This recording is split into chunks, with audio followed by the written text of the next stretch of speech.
প্রথম দফায় ২০, দ্বিতীয় দফায় ১৯। বাংলায় ৪২টি আসনের মধ্যে ৩৯টি আসনে প্রার্থী ঘোষণা করল বিজেপি। দ্বিতীয় দফার প্রার্থী তালিকাতেও একাধিক চমক দিল গেরুয়া শিবির। মেদিনীপুর লোকসভায় বিদায়ী সাংসদ দিলীপ ঘোষের পরিবর্তে বিজেপির বাজি বিধায়ক অগ্নিমিত্রা পাল। ওই কেন্দ্রে তৃণমূলের প্রার্থী অভিনেত্রী মেদিনীপুরের বিধায়ক জুন বালিয়া।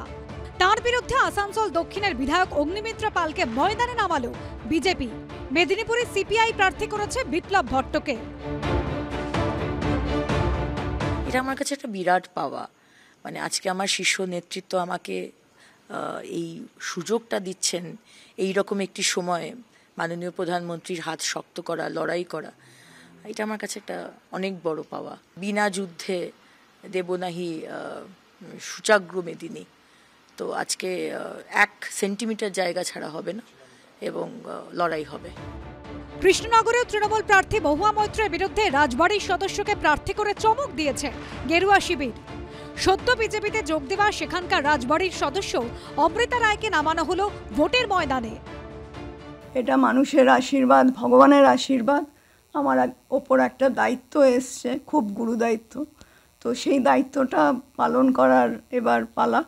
সেটা নিশ্চয়ই সবার সাপোর্টে আমি খুব সাকসেসফুলি করতে পারবো। মতুয়া অধ্যুষিত হরিণঘাটার বিধায়ক অসীম সরকারকে বর্ধমান পূর্ব আসনে প্রার্থী করল বিজেপি। লোকসভা ভোটের আগে সিএএ কার্যকর করেছে মোদী সরকার, যা নিয়ে খুশি মতুয়া সম্প্রদায়ের একাংশ। এই প্রেক্ষাপটে মতুয়াদের পরিচিত মুখ অসীম সরকারকে বর্ধমান পূর্বে লড়তে পাঠালো বিজেপি।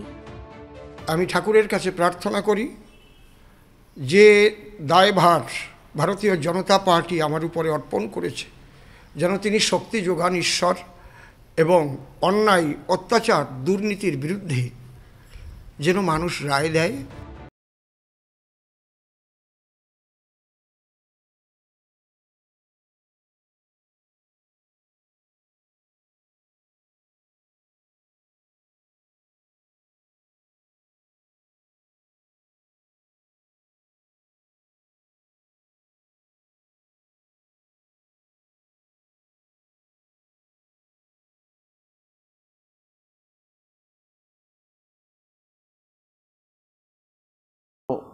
কাণ্ড সব কিছু মিলে মোদির যে গ্যারান্টি যেটা বলে সেটা করে দেখায়।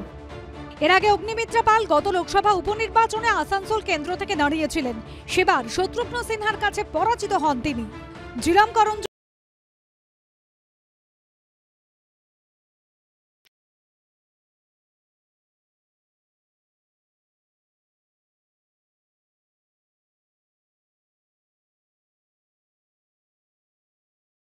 বিপি আনন্দ এগিয়ে থাকে, এগিয়ে রাখে।